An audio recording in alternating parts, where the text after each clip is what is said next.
Hi, this is Anna Imagination with a Healing Garden. Thank you for joining me on Shifting Perspectives. This is decompression. I need time. I'm not done talking, but at the same time, I need to process. So I have a very, how do I explain it? I'm getting my tea, so I have this really adorable little. I have two modes. I have my, all right, I'm going to be a responsible adult and have a schedule, which does not go well with my personality. And then I have my other side of me that's very whimsical and casual. Whimsical is not impulsive. Whimsical is having sporadic ideas and basically being and giving space to your feelings and your identity, whatever space she needs or he needs. Mine's a she, so I say she all the time.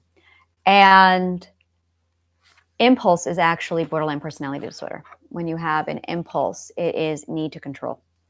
And usually it's linked to borderline. But it's very common for whimsical people to suffer from impulses. And there is a big difference. Impulses are negative and they are fear-based, and they also have this insane need to control. Like, I got to control the situation. How do I control it? And their safety is on the line. That's an impulse. When your safety is on the line and when you need to control something because your safety is on the line. So it's very, very dire. And if you can't do it, you are like, chaos is going to ensue. So you become almost aggressive if you can't do the impulse that you need to do, which is the core to addiction and alcoholism. I do a whole thing where if that's something you struggle with, you need soothing and fear. You basically need a better coping. That's exactly what you need. You need a coping style. You need a coping system so that when you feel out of control, you can properly soothe yourself with the appropriate action. That way you can teach yourself that you don't need to do the impulse. Now, the flip side of all that is whimsy. And that is, I might have an aversion to schedules. I think I do have an aversion to schedules because I never know what mood I'm going to be in. And I do not want to commit. It's the expectation. I don't like expectations. And as a result, because I have such an aversion to expectations, I can't really commit to scheduled times. I can't commit to anything really. I know I'm going to want to talk. I know I'm going to be one of those persons that I know tomorrow morning I'm going to want to jump online and talk to people because that is what I do.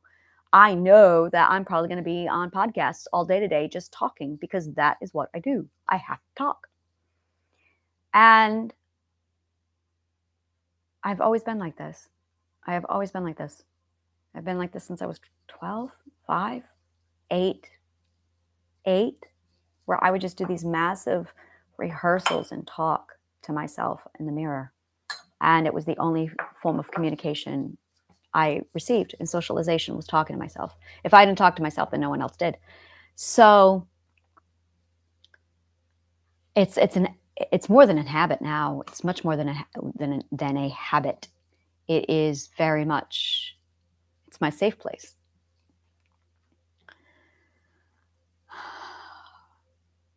So when it comes to schedules, even the concept of, all right, 7:30 every morning, I'm going to do meditation.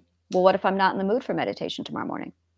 The concept of forcing yourself to do something you're not in the mood to do. The patriarchy says, well, you got to be a responsible adult and do it anyway. Why? I mean, I'm recording it. So why do I have to cater to a schedule? I can just record it and hand it over to you. And when you have the convenient time, you can sit down and watch it. It's why I love texting. It's why I love voice messages. It's because I'm going to leave you this voice message. And when you have the time for my voice message, there you go. Yeah. Now, there are times where I need immediate answers if I'm going to go forward. Then it's okay. On this, I need an immediate answer.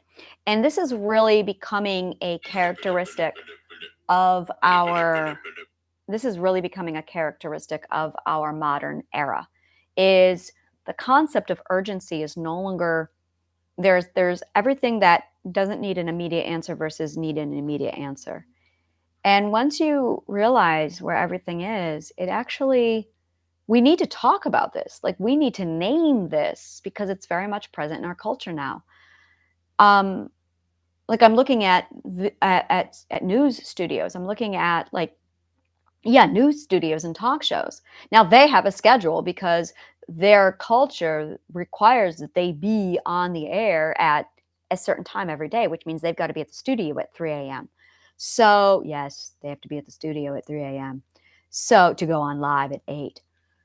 So, that is a life I will never want. I have decided that. I will never want to do a morning show on a regular basis. I don't think I would ever want to do a regular show. I love my podcast, but to do it televised, I would need an entire television studio in my bedroom, which technically I already have because hello YouTube. So yeah, but to like I watch other podcasters and other YouTubers. I'm a YouTuber. I never realized that. I'm a YouTuber. Oh, yes. The moment Anna realized she was a YouTuber. I'm a YouTuber. I just call myself a podcaster, but no, actually, I'm a YouTuber. All right. Achievement unlocked. Yeah, that's what I want. I want graphic design. So when I go, I want like, boom, I want things on my screen to splatter. Hey, Dan, come in here. I need you to look at this.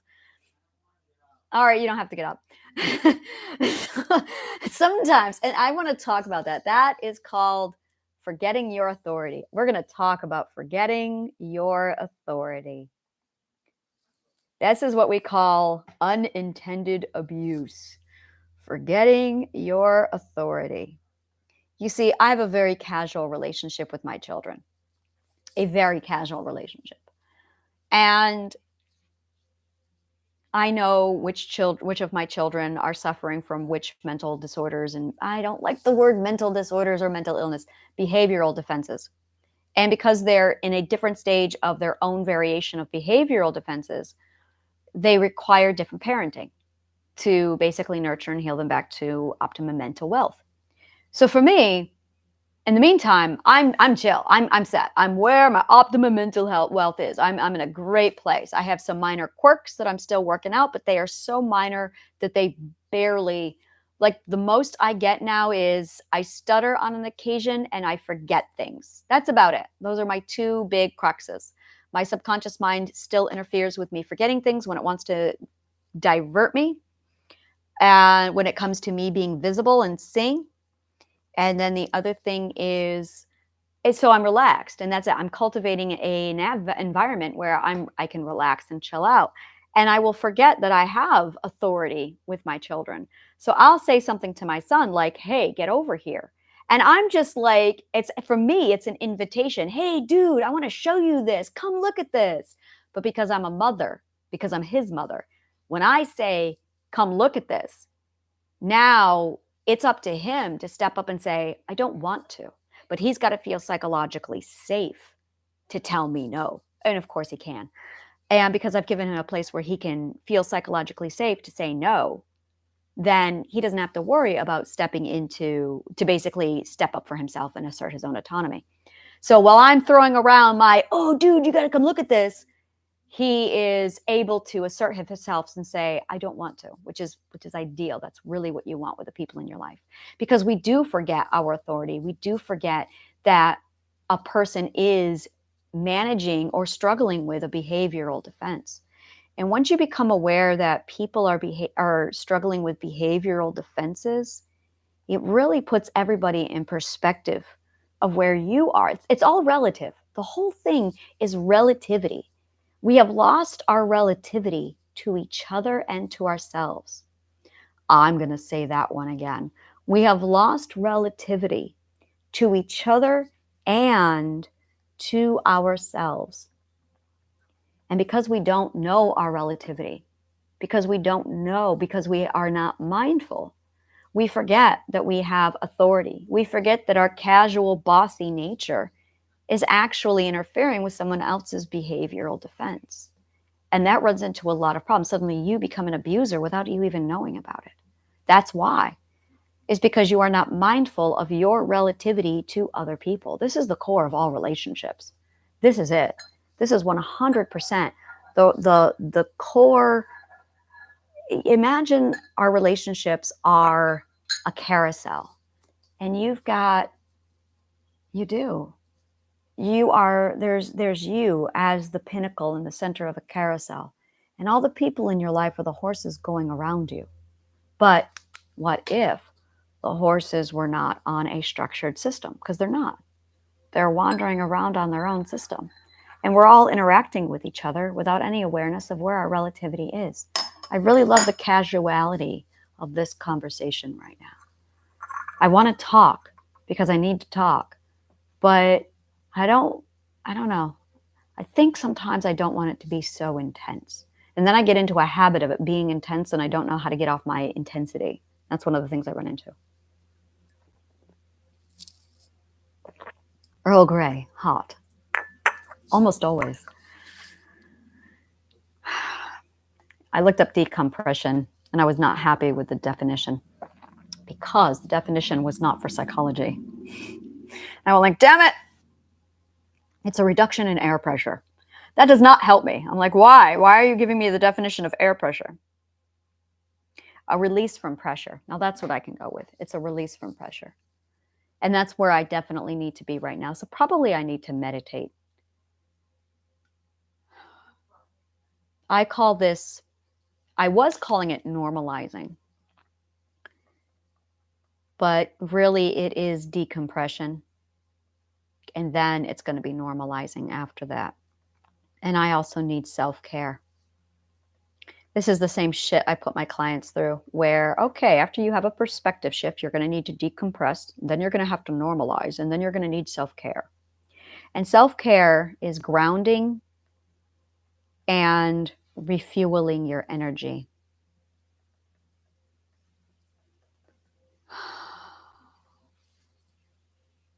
My whole life, I feel like I have just been searching for my relativity. That is all I have been doing my whole life, is just looking for my relativity. I think that is what we all are doing, is we are trying to find our relativity. I refer to relativity as our coordinates. And where we are and where we want to go are 100% defined by our perspective. The problem is, until me, there's been no anything to tell us where different perspectives are. There are 8 perspectives at the moment. There's actually at least 9, maybe 12. I don't know. I'm on this journey with you, and I have no idea. At the time, there are currently 8 perspectives in the entire world.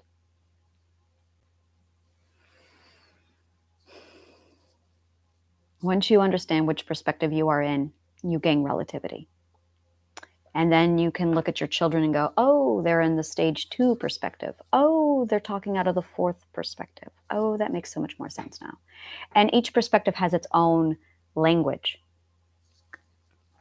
I am huge on using the Tower of Babel reference because it is a metaphor, not for literal speech, that there's nothing literal in the Bible. Not one thing of it is literal. And that's the problem, is perspectives 1 through 4, 1 through 5, no, 1 through 4, see it strictly as literal.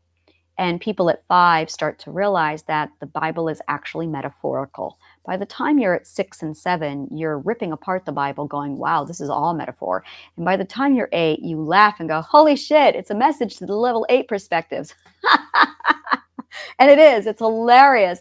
The Bible takes on an entirely new meaning when you get to stage 8. It's hilarious. My God, is it hilarious. Imagine reading Harry Potter book 7. Just book 7. Just book 7. How much of it is going to make sense to you? Now read book 1 and then look at book 7. Is it going to make sense? Try reading books 1 and 2 and read book 7. The Bible was written in perspective 8. But if you're at stage 1, you're not going to see it. You're going to be confused. Stage 2, stage 3, you're going to try and interpret it yourself, but you're just going to see literal. Stage 4, you're going to see literal. By stage 5, you start to realize that it's metaphorical, but only in parts you think. Stage 6, you realize that most of it's metaphorical. And stage 7, you realize the whole damn thing is metaphorical. Stage 8, you can actually read it. The Tower of Babel is actually a metaphor for not language, but perspective language. It's us not being able to communicate between the different perspectives.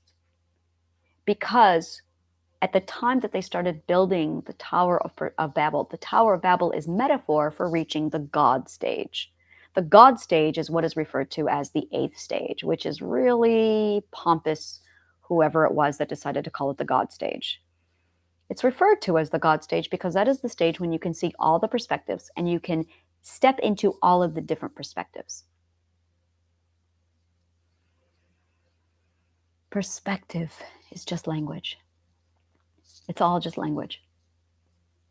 And the only way you can get through all the perspectives is using your language. Once you master stage 1 language, you get to move on to stage 2. Once you articulate stage 2, then you get to move on to stage 3.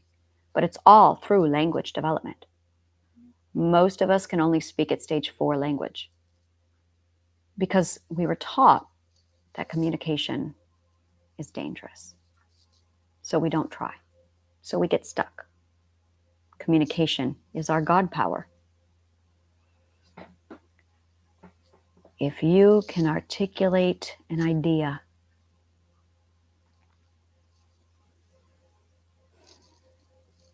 you can change the world. I read a meme the other day that really impacted me because I'm in the process of organizing world peace. I have a plan. I know how to do it. And the meme said, for those who desire world peace, you are going to have to get organized as efficiently and better than the people who can organize war. And I went, oh, yes, that is my goal. I can do that. That's what I'm doing. I learned how to articulate and communicate so effectively that I can now organize the healing garden. When I started, I was at stage 6. And it's amazing. When you watch my podcasts, if you go back to my podcasts, you'll notice that my playlists have stages next to them. Stage 5, stage 6, stage 7. That is because I created those playlists while I was in that perspective. So you can go back and look at my playlists and see how my perspective was different from each and every one of them. Stage 6 was a hoot. Wow, I'm so glad stage 6 was over. Oh my God, am I so glad stage 6 is over. I love stage 8. Stage 8 is like, I'm good. I am Zen. Stage 8 is the Zen stage. That's what I'm calling it. It isn't the God stage, it's the Zen stage. Yes, stage 8 is Zen. That's right. I have been trying to find that word since I got here. Because the 6th stage is the hippie stage. Stage 5 is the entrepreneur stage. Stage 4 is the patriarchy stage. Stage 3 is the Lord of the Flies stage.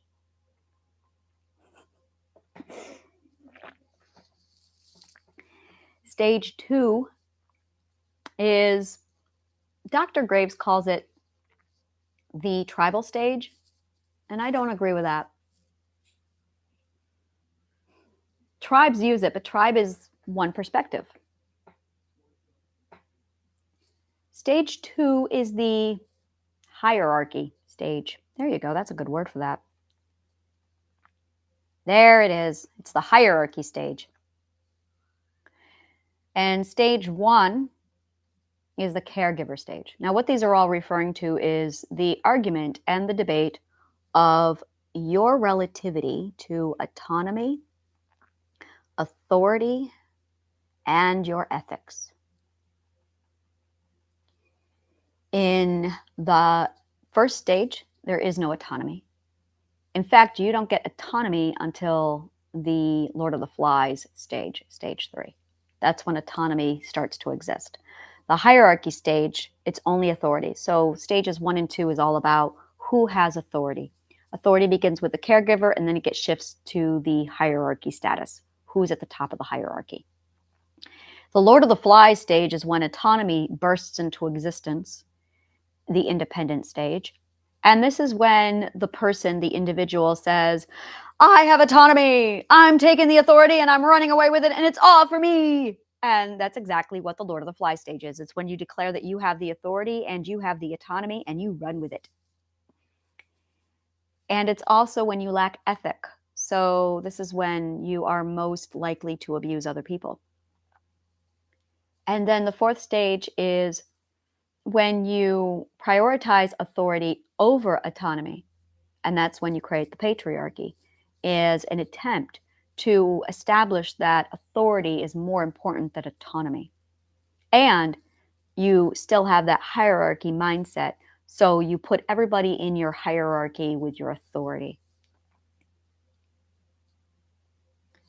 Stage 5 is when you realize that autonomy and authority are equal, that your autonomy is just as good as anybody else. And this is when you start thinking like an entrepreneur, which is why I call it the entrepreneur stage. It's when you start to leave the patriarchy because you actually value the self, but you lack ethic. By the end of stage 5 perspective, you gain ethic. And when the stage 6 comes along, you gain ethic. So you have ethic, autonomy, authority, and hierarchy. But ethic trumps everything else for a stage 6. Ethic is more important than hierarchy. Ethic is more important than autonomy. Ethic is more important than authority.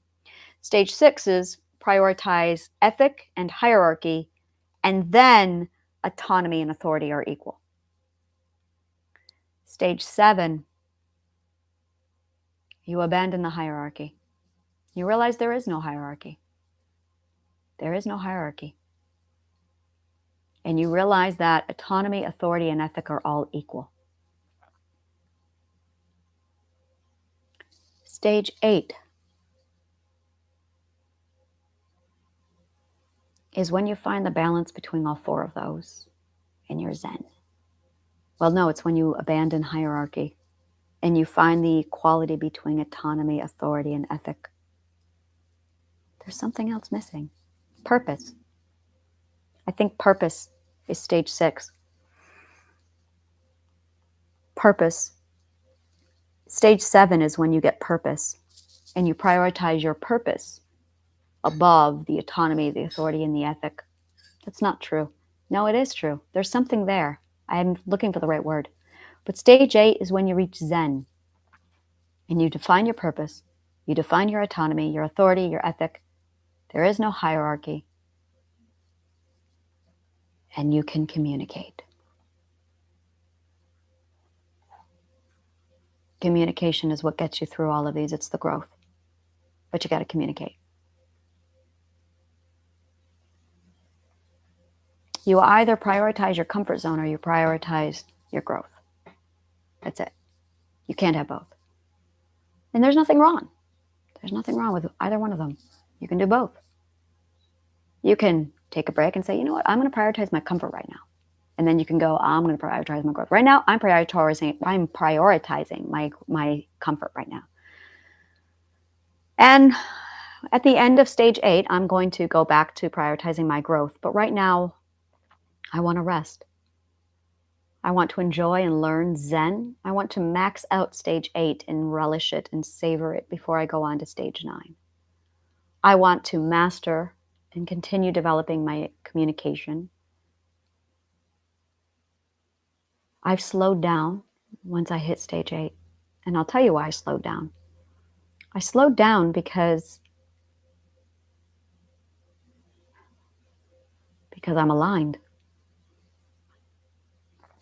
Because I realized that my ethics are stage 8, my subconscious mind is stage 8, my environment is stage 8, and my business is now stage 8. Getting the business to stage 8 was fucking hard because my business kept sliding back into stage 5, and I did not realize that my business was even part of this. The business is the identity. A business is identity. I don't know if I will ever teach business classes. I don't know if I will ever teach wealth classes. The only thing holding me back, really, is a friend of mine teaches them. And I don't want to tread into her territory. I don't want to compete with her,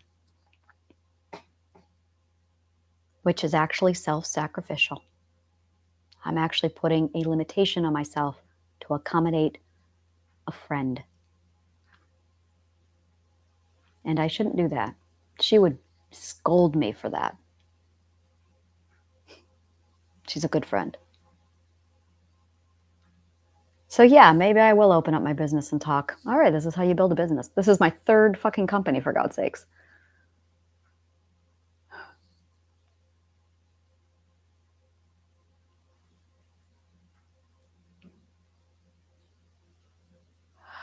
I feel so at peace.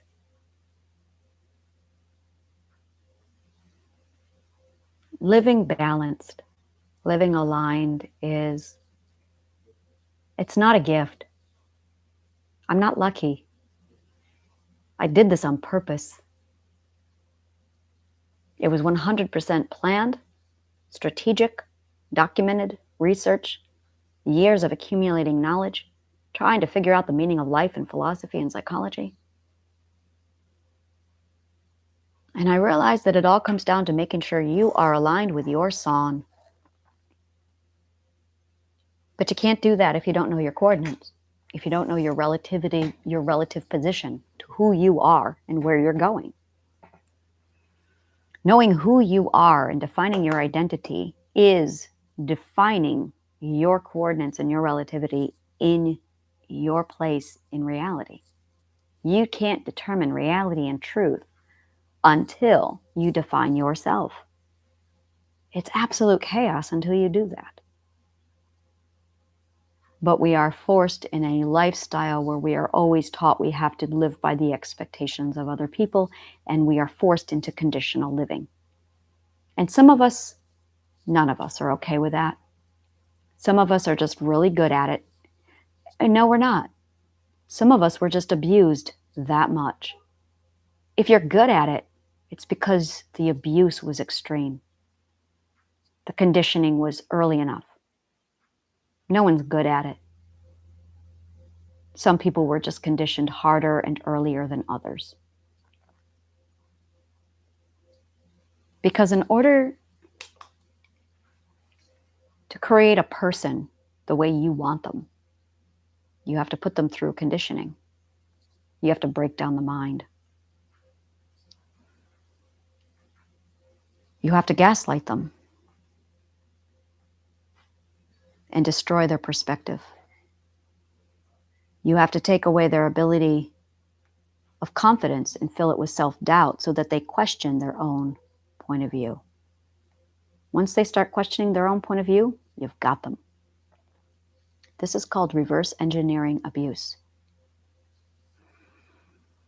After you tell them their point of view is wrong and you have them questioning their own point of view so they have self-doubt, that leaves them open for confusion, which is a great emotion because now they're ready to listen because they're looking for direction.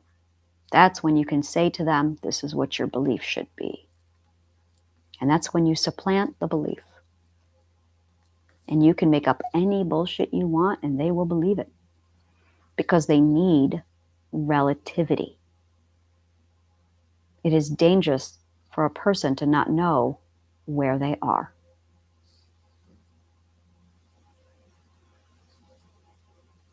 When I think this deep, it is no different than when I am high. I don't know why. I feel drunk right now. And I have had no toxins. I have not smoked weed yet today. I have just been listening to 95 hertz, which is growing my hippocampus. And I've just been thinking. And I feel like I am on drugs right now. Because I am certain that there is a hormone in my brain that when I have an epiphany, it dumps something into my brain. And that chemical creates the same chemical that I release when I am high. Which is why when I want to expedite this process, I just get high because I immediately get the chemical inside of my brain. But right now, I can feel it, and it's like right here in the back of my head. I can feel it. And I just feel drugged right now. But all I'm doing is thinking. I love feeling the chemicals moving in my brain. I can feel them moving down my spinal cord. I can feel them draining out of my skull sometimes, right down into my spinal cord. I can feel them moving up and down my spine. Sometimes my spine itches so bad because they're moving so much.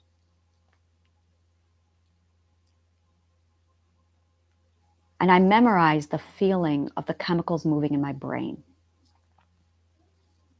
I would love to know what chemical is released in the brain when we have epiphany.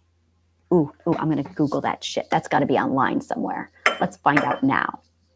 What chemical in the brain is released when I have an epiphany? Bonk. Dopamine!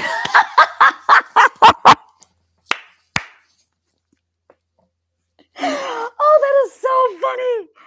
Oh, that is hilarious. Oh, dopamine is a neurotransmitter produced by the hypothalamus, a small region of the brain that helps you feel pleasure. Oh, that is hilarious. A professor of psychology at Drexel University and Beeman of Northwestern found that milliseconds before epiphanies, the activity in the brain's visual area basically shuts down. That's the moment right before the solution hits you. Ooh, this is yummy, yummy. Ooh, this is yummy for me. This is called brain blink, which is when your brain turns inward just before the aha moment. Milliseconds before epiphanies, the activity in the brain's visual area basically shuts down. The visual area. A simple example to illustrate this, a name I cannot pronounce, tells Fast Company is when you ask someone a tough question and they look away or down so you can think of the solution. And that's why I always look around. I do. I notice that whenever I do a video, I look right there, but I'm not looking. I'm just in my mind. And I do it all the time. And I've wondered that consciously. Whenever I go back on my videos, I'm like, why do I keep looking over there? That is why. In that moment, their brain is momentarily reducing visual input. In the lab, authors of the upcoming book, The Eureka Factor, I'm going to have to read that book, uses puzzles. This is Kounios and Beeman. I cannot pronounce his last name, Kounios. This is from an article I'm reading on Fast Company. In the lab, the authors of the upcoming book, The Eureka Factor, used puzzles and problems to study brain activity. They found that right before the problem is presented, activity in the visual part of an analytical person's brain would amp up to take in as much information as possible. On the other hand, the visual cortex would shut down for those who don't solve problems in a methodical way, which allows them to block out the environment, look inward, and find and retrieve the subconscious ideas.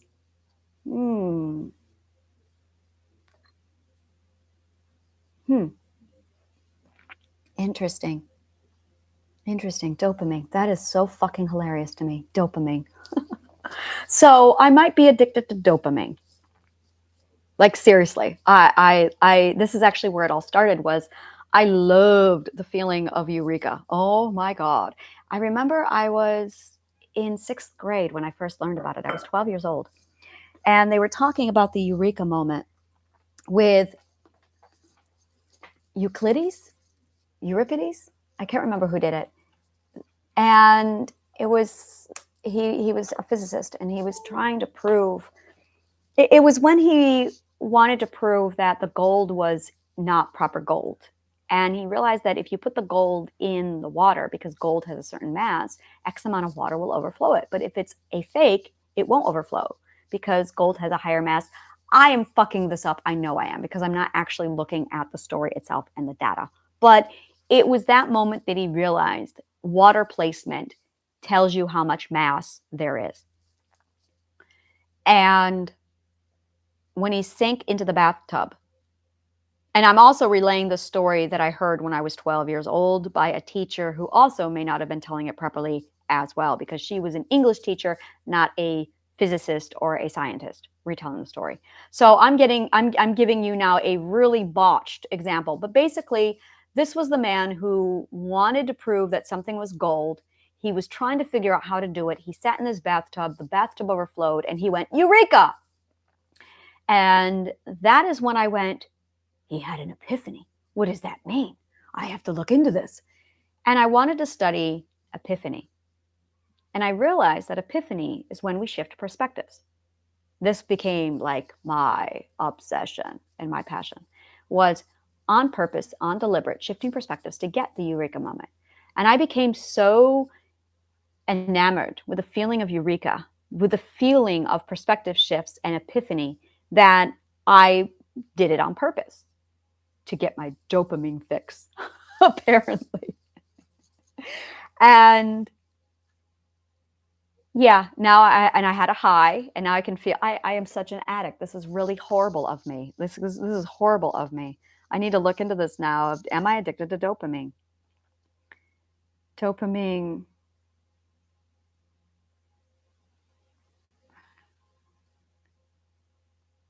Dopamine.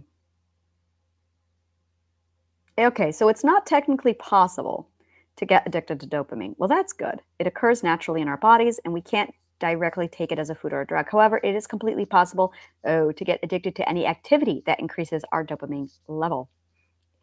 Is this my, oh shit, yes.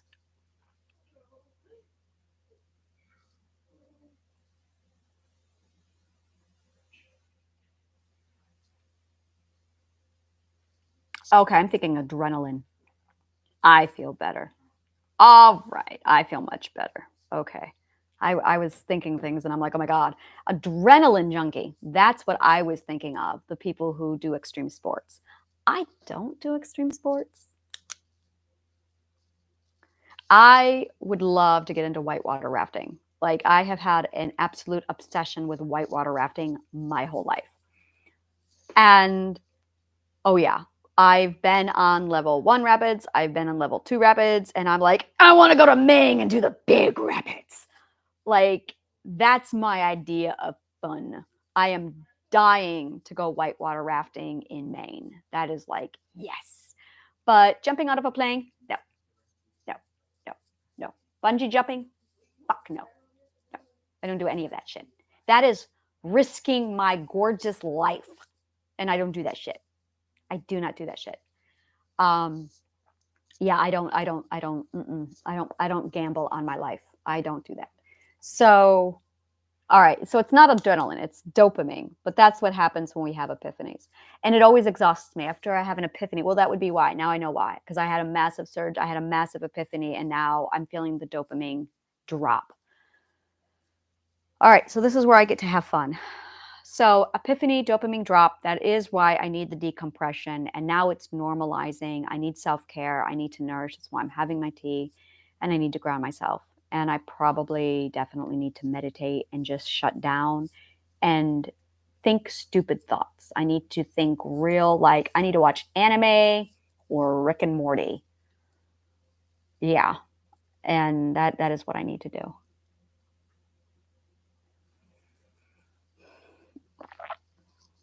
I am supposed to be teaching a communications class today, an emotions class.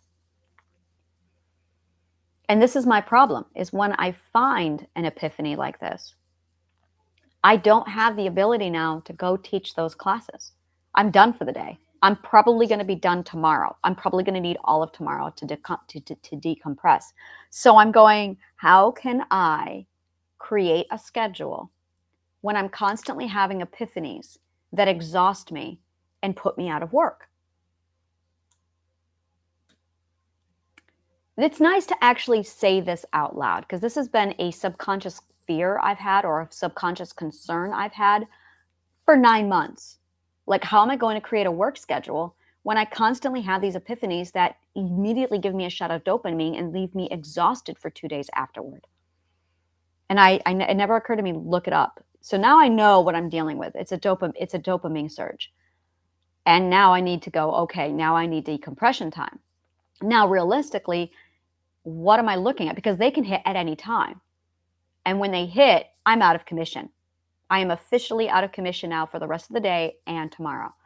Like this right now is exhausting for me. I'm ready to go take a nap. And I'm really glad I can finally articulate my fear, my concern, my problem. So, and I think that's just if I'm honest with people. I need to be honest with my people. I need to be honest with my clients. I need to be honest with my audience. I have so many epiphanies that I get surges of dopamine on a regular basis. And when one hits, it might be a little bit, it might be a lot of it, but when it hits, I'm done. I'm out of commission for the rest of the day and the next day. So tomorrow, I'm not going to be online. I'm going to be online. I'm going to do my meditation, and that's probably it. I might do one or two little things, but no, you're not going to see any activity from me tomorrow because I'm going to be decompressing. And then I will be back with a lot to say on Monday because then it's processed and then I have this massive reflection and it shifts my entire perspectives. And I've got a lot of data that needs to shift. So yeah. And on Monday, I'm going to have a whole bunch of new ideas because that changes how I think about narcissism. That epiphany changes how I think about, I'm going to call it the Harry Potter effect. That's thank you, J.K. Rowling. That woman has given me more analogies that I can use to explain my points than any person in all of history, truly. So now it's like, I just need to be honest and blunt about it, that because of my frequent dopamine surges, I struggle making a schedule. So now I need to be realistic about, can I make classes? How do I take this world over here and mix it with the world that I have over here? Now I can do my classes when I do because I record a lot of those in advance. Like my master classes are all recorded in advance. And this is why. Like on Thursday, I took the day off. I had so much other stuff happening. I just did not have time. So on Friday, yesterday, I did like double videos to compensate. And week 1 is done. So now I have emotional classes coming up on Monday. And I'm talking all about emotions for week 2 in my masterclass. It's going to be a full every emotion, how they work. Like I'm going to rip apart emotions. So that's week 2 of my masterclass. And there should be no epiphanies with those because that is solid material. I know exactly what I'm doing with all of that. So I'm going to be doing emotional. Yeah, I'm tired. My communication, no, my body is going, no, Anna, it's time to go to sleep now. The subconscious mind is going, Anna, sleep, sleep. So I have to listen to my body. Thank you so much for joining me. And thank you so much. I will be available to you later. If you love shit like this, subscribe to my YouTube channel. If you want more shit like this, subscribe to my newsletter. All the links are down below. Join my masterclasses. They are all shit like this on a constant field basis with actual structure and with a defined destination to get you where you want to go. And all that detail and information is down below. So thank you so much. And I'm also doing Anna's Elite. I'm loving this. This is all of my live events, and Anna's Elite basically encompasses all my healing getaway resorts, my classes, my workshops in New York City, and the ones that I'm doing globally. Like I have a cruise coming up in February where it's 7 days on a cruise ship and it's in the Caribbean, and it's going to be all of my healing stuff and my lectures and breakfast with me. And I'm going to do evening lounges in my suite. And it's like all of it crammed on this 7-day cruise ship. It's an all-encompassing healing event on the water. So if any of that interests you, Anna's Elite is the list. Go ahead and just join the email list below. Thank you so much. And may the kindest of words always find you.